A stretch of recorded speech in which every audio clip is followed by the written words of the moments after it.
Welcome, everyone, to the Fixed Ops Roundtable After Dark. How are you tonight, Ted? Kara, I am fine. I've been looking at the weather forecast down there where you are in Texas. How are you guys holding up?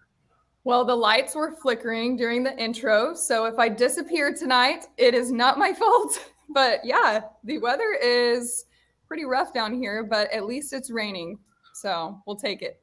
All right. Well, I hope you don't fly away like Dorothy tonight, at least not during the show. And I hope you stay safe. And I am really excited because tonight we have an amazing featured guest who's coming back to the Fixed Ops Roundtable. And I think it's his first time on After Dark. It's Justin Pomeroy from Foundation Automotive. Justin, welcome. Good afternoon. How are you guys? Hey, pretty good. We're better good now. to see you. Now, I got to tell you, though, I'm a little disappointed, though, Justin, that you didn't get dressed up in Roaring 20s here tonight. It was, I went through my closet and I looked everywhere and nothing fits anymore since I haven't aged as gracefully as I hoped. Wow. I could have bought you one of these. I think I'd make that dress look great. And the wig, too. He's like, no. I'll sport it. You know I'm not scared. Okay, I'll remember that. Wow. All right, so we are live tonight, right, guys? We are. Yep, the comments are already rolling in. And I see that Robert from Carter Myers is on. Robert, good evening. I had you on earlier today on a prep broadcast that we did. And Jerry Davis, good evening. Welcome to you as well. And Mike, I see you had the popcorn ready in that picture that you posted online. So good to see you tonight. Hey, Mike. And I want to thank our sponsor, Kara, as well for our exclusive After Dark shows.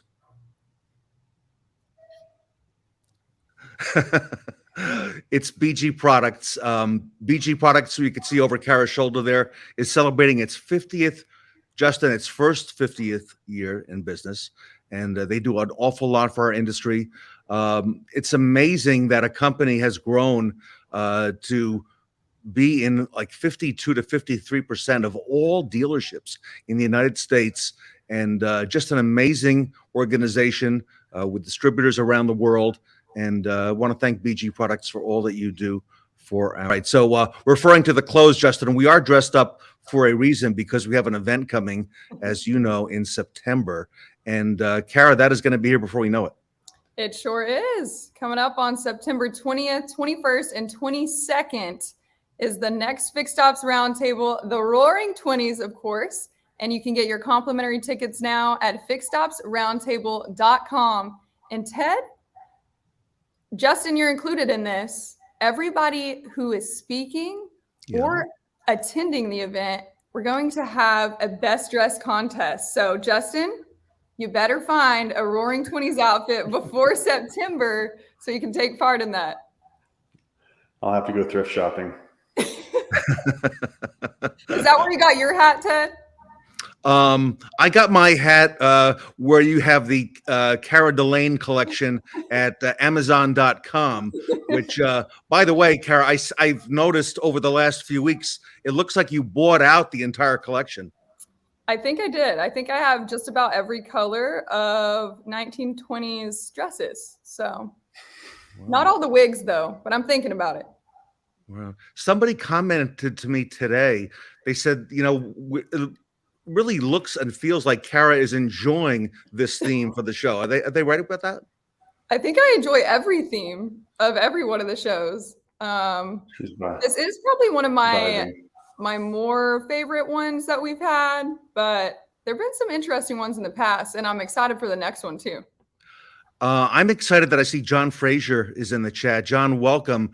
I don't know if you know John Frazier, Justin, but he came out to our very first Fixed Ops Roundtable that we did in Los Angeles, and John flew out, and he was not yet working for the dealership he's at today, but he came out on his own dime, and he won one of the very first Cara Best Practice Awards, and I got a chance to present that to him that evening out at the Beverly Hilton, with a big crowd, and there was a video taken of the whole thing. And John Frazier, congratulations, because it's amazing to have watched your career blossom and to follow all that you are doing and the things that you bring to light in the industry, John. Congratulations to you, and a have a lot of respect. phenomenal saxophone player to boot. Yeah, right. Yeah, no, I have never met John in person, but I follow him and what he does over there at Paulding, and he's a very insightful guy. I like a lot of the stuff he posts. He really is, and he's done a lot for our industry, as has David. David, good evening from Australia tonight, and we had David Boyle on the show on Monday. Justin, we were talking about his trip to New Jersey. Colby, good evening, and I think Colby probably knows David Boyle as well. And David was talking about that pork roll sandwich. Cara, he called it the Jersey sandwich, right, with the Taylor ham. Yep. And we were talking about the condiments you could put on there, Colby. And David is from Australia, and he was asking if the Vegemite might be a good condiment. So I didn't think that Cara would recommend that. Have you ever tried Vegemite? Do you know what Vegemite is? I couldn't remember the other day, but enlighten us. It's like a black jam that they feed a lot of the children in Australia. And if I'm not mistaken, correct me if I'm wrong, it's made from hoof of a horse. What? Yeah. Wow. No wonder it tastes bad. What? David, you have to tell us in the comments if that is true. David, you got to fact check this, okay? You got to make sure. I'm concerned.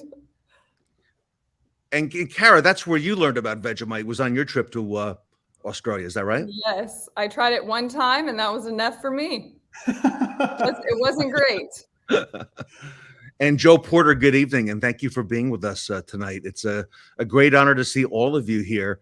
And Jerry Davis, you rock as well, and thank you for all you do for our industry.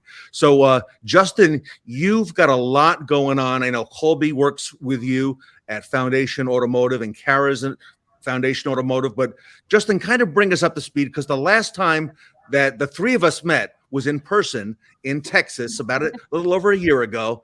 And Foundation was growing. You had just over 20 dealerships. What's happened since that time?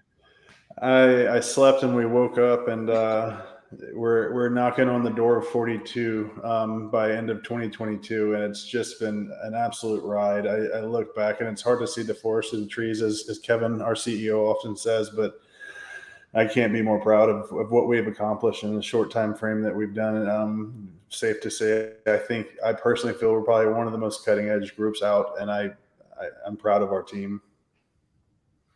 You've built a great team, and I got a feeling you are not stopping at 42, are you? I don't think so. I know the man that's steering the ship, and it doesn't. I don't see a finish line anywhere in sight. So it's exciting. Wow. Ryan Hamilton from Repair Pal, good evening. I talked to Eric Barbosa, Cara, just yesterday. I understand that Henson brand, which is part of Foundation, is now with Repair Pal. So congratulations to Henson brand and Repair Pal. Ryan, you've got a great dealer group there. And so we got to work with Justin and get you into all of Foundation. But that's a conversation. Hats off to Deanna Hayes. She has been relentless in her pursuit. I signed those contracts today. She's been absolutely pleasant in every aspect. She's great. Wow. Yeah. So, and you want to know, Repair Pal, I saw it first, Ryan, in 2010 when it was just a brand new app, Cara, on the iPhone. And I was training service advisors and saying, look, you could actually show customers that our pricing is, legitimate and within reason, in the zip code that we're in, because it's a great fact-checking tool. So, Ryan, that's come such a long way. And thank you for all you do for repair shops and for dealers as well. Okay, so Justin, take us through what you do now at Foundation: fixed operations, income development. What does a typical day, week, month look like for you? Obviously the numbers tell a lot. We spend a lot of time reviewing those, room for opportunity. I along with my cohort, I introduced her as my favorite, but she's my only corporate person today here at current time, Angela Willoughby. We're back to back, with our swords out and just kind of doing everything we can to make our team the best that they can be. Any type of profit improvements, tool vetting, negotiations, lift replacements, improvements, shop equipment, OSHA compliance, KPA is one of our partners. And yeah, so we have a lot on our plates pretty much at all times, but it's part of the madness that makes you show up every day. I'll tell you, Ted, too, every time I see Justin, I wonder, what all does this guy do? Because I see him all the time, and then the day after I see he's flying to another store up north. He's constantly doing something. I mean, around the clock. I feel like you wear many hats, Justin, at Foundation. Yeah, it's one of those things that I'll never tell anybody that's not my job, right? If I can't do it for you, I'll find somebody that can. If I can't answer the question, I'll find an answer for you. But it's I just enjoy helping people. That's all. And before you were in the auto industry, and I know you've had a very amazing career in automotive retail. But I learned something when I met you, that you had a previous career prior to automotive. Would you mind sharing some of that? Because I'm not sure everybody knows that.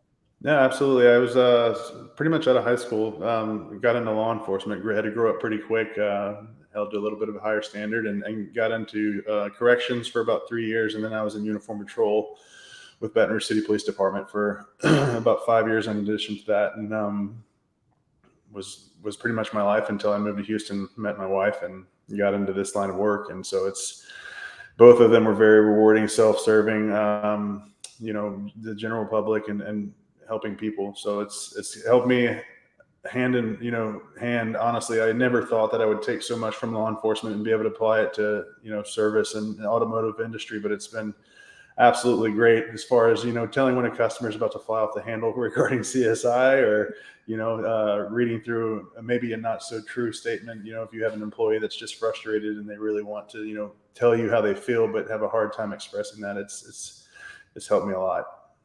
Wow. And you've got a great family as well. You mentioned them, and I know that's a big part of Justin Pomeroy. And let's talk a little bit about that, because you've got a growing family, and I see them in your posts on social media. And tell us about your wife and children. So flash here to the left is my soon-to-be 4-year-old Magnus, and then to the right we have Maddox. Superwoman. I tell her all the time, I don't know how she does it, because I couldn't do it. That's my wife, Caroline. And then in the middle is just little old me. Little old you? I don't think there's any. I don't think you're little, Justin. That's everybody says you're why, and there's certain days you come home and you really don't think you have any more left to give, but you look at them. And she shared it. I walked in this afternoon and she was videoing it, because my 1-year-old has gotten to where he starts screaming "Tata" the second I walk in the door and run into the back door to greet me. And there's nothing better than that. So wow, we've got a beautiful family, and like I said, we have learned a lot about your family, on your social media posts. And who do we have here? That's Maddox. He just made one on August 4th. Wow. Happy birthday. He wouldn't smash the cake. He was picking it ever so carefully and putting it in his mouth. I was like, you must get that from your mother.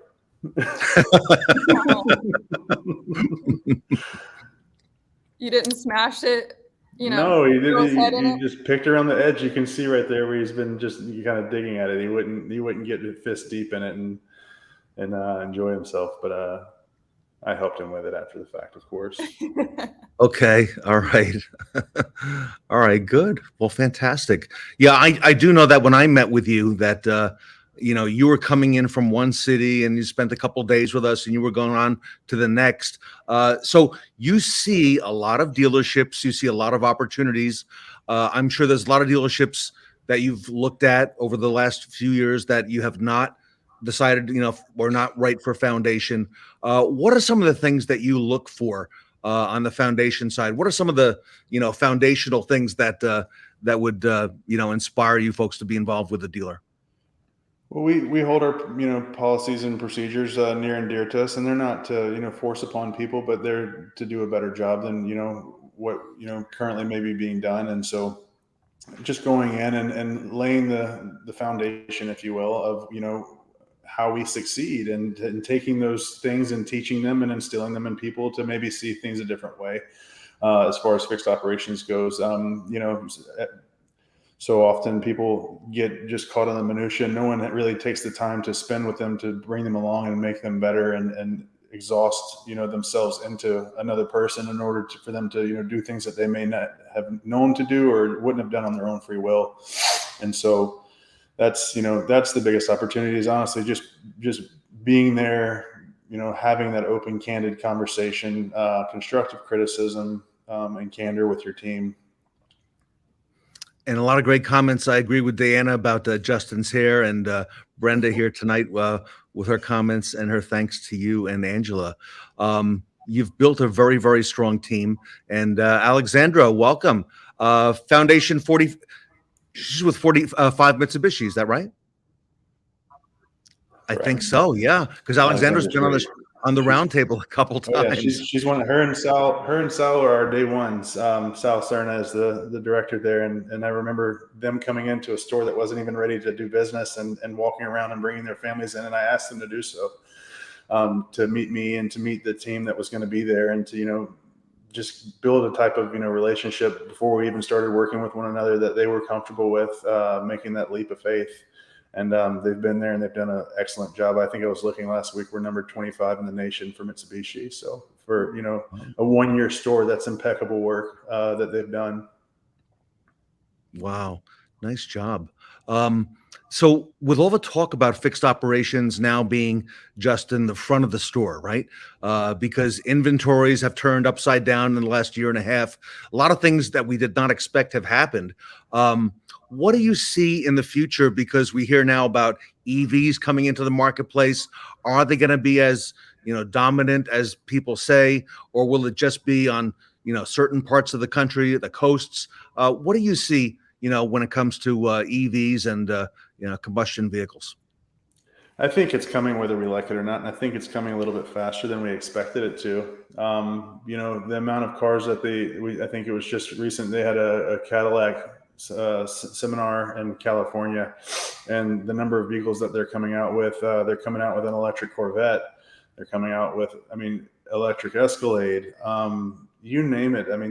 They're changing, the direction. And so, you have to ask, what does that look like for me? Well, you look at GM, and so GM just posted, I recently think that any vehicle that they sold within the first year of ownership, they lost 336, they lost bumper to bumper, they lost any type of manufacturer's warranty on that vehicle, because people are taking and buying them and turning them for huge profits.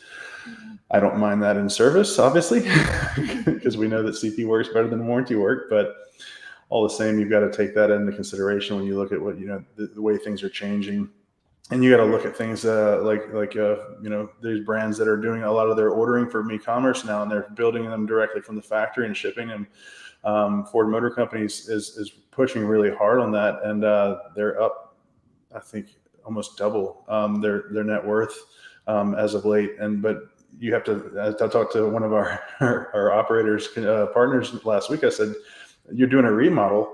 I don't know why we're putting a showroom. You should be filling that with bays, because here soon enough, you're going to be a warranty stop for everybody. They're going to be ordering directly to their home. And, other than used cars and fixed operations, that'll be, if that's the direction we continue. So it's crazy times. You just got to move with it. I think EVs come in whether they like it or not. I love a combustion engine as much as the next person, but, it's the way of the world.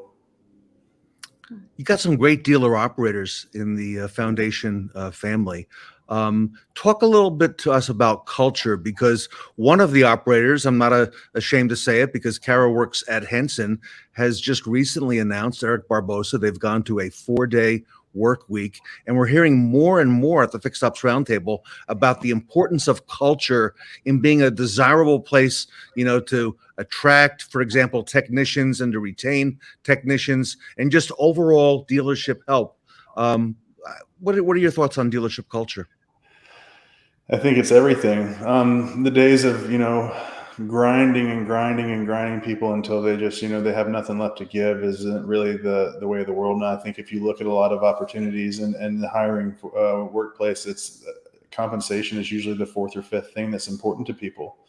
you've got to look at, what's important to them. And honestly, just a candid question is easily done. Do you want to make all the money? Do you want to be home Monday through Friday at 5 o'clock? Do you want to work Saturdays? And you'll see, I think most of the times your employees will speak on what they would prefer, and help you creatively make a decision therein. It's not easy. And I know Eric has been very on pins and needles about this decision. It's a risk. It's a huge risk, but I think it'll work out in a very good way for him. I think it'll be great for recruiting additional people who want that schedule that haven't been allowed it. And I think that, listening to your people and what's important to them is huge. They don't care how much you know until they know how much you care. Have you seen other service centers, Justin, do something similar to a 4-day work week with the technicians? Yeah, so when we first we had an acquisition in Cleveland, Ohio, and it was very similar to that. We were open until 3 o'clock in the morning, with the clinic being around the Cleveland area, and so that was the decision that they made. And they had 3 different rotating shifts that were working 410s, and they would allow those people to come in. Sometimes it's better. You'd be surprised how many people would rather be home to watch their children while their wife works nights at the clinic, so that they don't have to afford childcare. That's huge. 1, on time spent, and 2, on family savings. Because anybody with children knows that I know personally, I pay my kids go to school 3 days a week. Well, my older one does. And even for a Montessori school, daycare, it's not cheap. Yeah. Wow. I'm looking at the comments as they come in. Jerry Davis, absolutely reach out to me, direct message me, and let's get you on the roundtable. We'd love to have you there as well. Justin, so a year or 2 or 3 or 4 or 5 years ago, we didn't even talk about dealership culture. Maybe we heard a little bit of rumblings, but now it's front and center. And, that example I just gave about what Eric is doing at Henson is just one example. Do you get a lot of good ideas like this from your various dealer operators in different parts of the country? Sure. No, we're constantly looking at incentivizing people in different ways, doing things to bring them front and center in front of their families, not just you give somebody a $200 bump on their paycheck for the month, they're going to spend it on something that really probably wasn't supposed to be spent on. But if you do something to celebrate them for their performance in front of their children and in front of their wives and their significant others, whatever that is, it just rings different. It does a little bit different for the family, and it celebrates them for the job well done. It celebrates them for being a contributor to the family. And I think it builds a better relationship, not only with the company and the employee, but with that family unit as a whole. Wow, that's great. What else is important to you right now, Justin? Here we are, middle of August, looking into the last part of the year, going into, 2023. What is top of mind to Justin Pomeroy right now as you lead fixed operations at this rapidly growing automotive group, which is all over the continent? I got 7 buy sells to get through the finish line by end of 2022, and I've got a wife and 2 kids to make proud. That's what matters to me, and a CEO that I want to be proud of me as well. How many employees work under you in fixed ops for all the groups? Collectively, parts techs, service advisors. Man, that's a good question. My distribution every Monday for our labor reports, just on advisors alone and managers, is a little north of 120, 130. That's not including parts personnel. That's not including technicians. That's a good question. I would say probably around 300 if you include the shop and the parts personnel. Wow. Yeah. And one thing I can tell you that, I've been in the industry, all my adult life.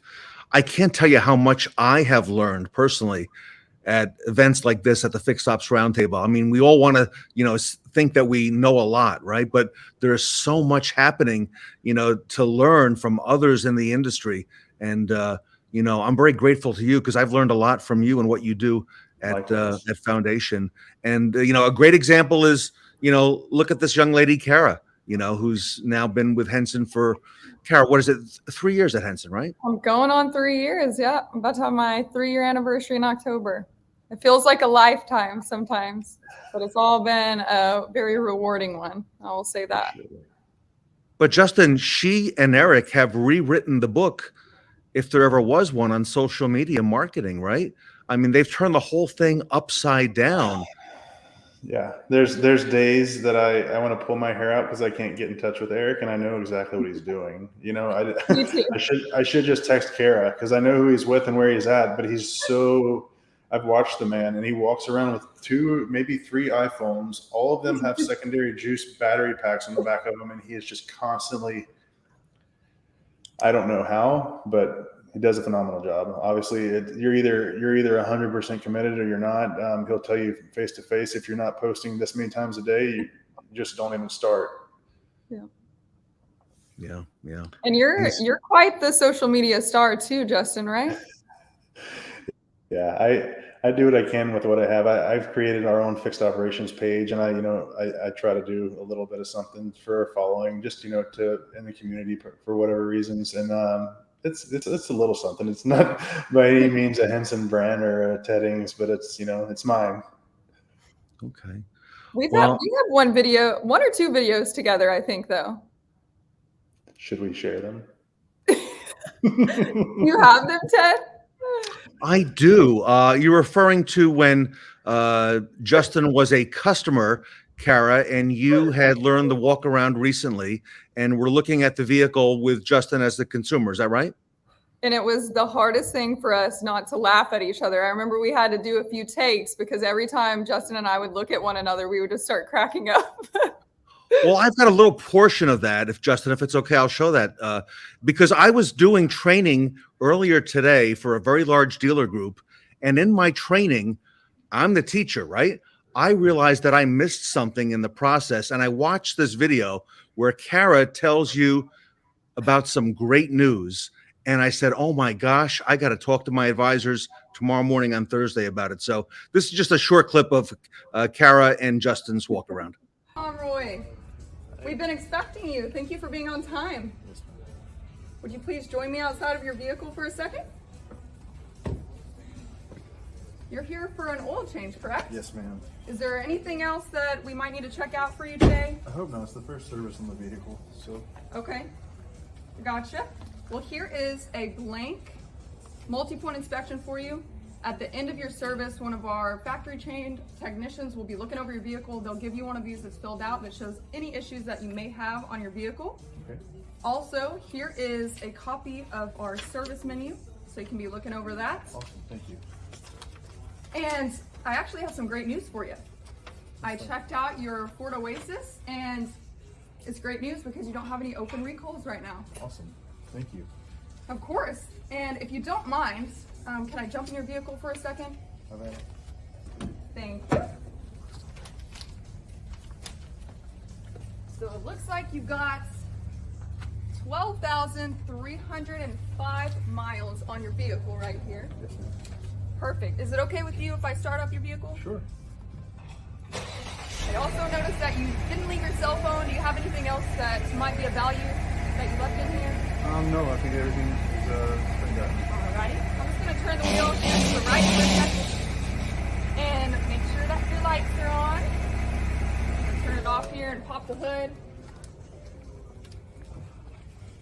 Alrighty, if you want to just come with me for a second, I just want to check out your tires while we're here. Sure. And show you. Just by my lanyard here, I can make sure it looks like your tires are still in pretty good shape. Yes, ma'am. If you've only had your vehicle a little while, they should be okay. Now, is there any dings or dents, anything I should be looking for around the vehicle that I might need to be concerned about? Not to my knowledge, unless my wife hit something and didn't tell me. Okay. Now, one more thing I'm going to do before I let you go. I'm just going to take a look at your wipers here. Mm-hmm. Would you be interested in replacing your wipers today? They have been kind of streaking a little bit, so yeah, you guys could take care of that. Okay, let me check the back one for you real fast. Sure.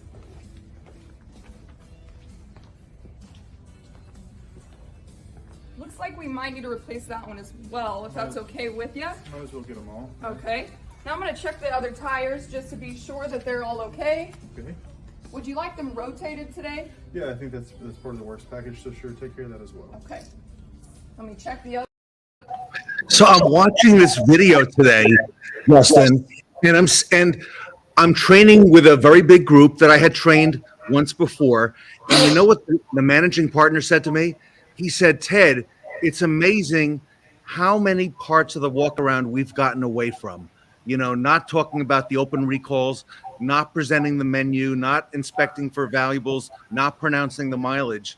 So Justin, I do think that it's a business of fundamentals. And Kara, by the way, I know you're not every day a service advisor, but great job with that. Man, you think I could do it again, Justin? The lights out, 100%. He's probably right. It's a constant inspection of what you expect, right? If you don't go out there and just spend a little bit of time with your team, maybe do a couple walk-arounds in the morning, just with a customer that's coming in for the day's pre-printed repair orders history and so forth.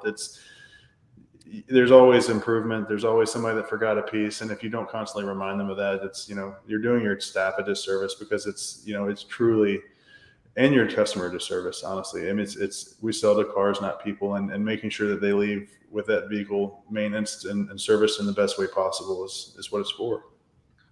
So Jerry Davis, good point. And Michael Weldon, you remember the training we did for that walk around. I'll tell you what we'll do, Jerry. Where can you get a copy? With Kara and Justin's permission, I will post that full video tomorrow on social media, and it'll be on YouTube as well, so you can all get a copy of that. And Michael Weldon, with dozens and dozens of service advisors at his group as well, having gone through the training. So great stuff, everybody. So like it. And Robert, I think you're so right with that as well. So, hey, Justin, I got to ask you to come back and to be with us on the roundtable. If not this event, we have a couple events coming up. Is that right, Kara? Oh, we do, for sure. They're coming up quick, and we have a few planned already up our sleeve moving forward. Wow. So, Justin, if you can't make this one coming up in September, and I think there's still time to get you in on that one. Kara, when are the other ones that we have coming up again? After September, we have one in November. We've got one in January and one in May as well. So all of these will be 3-day events and all virtual online. So be looking for your tickets at fixedopsroundtable.com. Yeah, Robert was asking me today. He said, are they all going to be online? I said, well, yeah, one way or another, because the audience, Justin, is there online to watch what we're doing. And, we reach just a whole lot of people, when we do the roundtable online. So, and Brad, I agree, Justin's my hero as well. So. All right. Hey, Justin, thank you so much for being with us tonight. Always. Thanks for having me. I love participating and love sharing anything that, may help another person or another Fixed Ops Roundtable person. Super. And Kara, our video will be posted on YouTube right after the show. Is that right?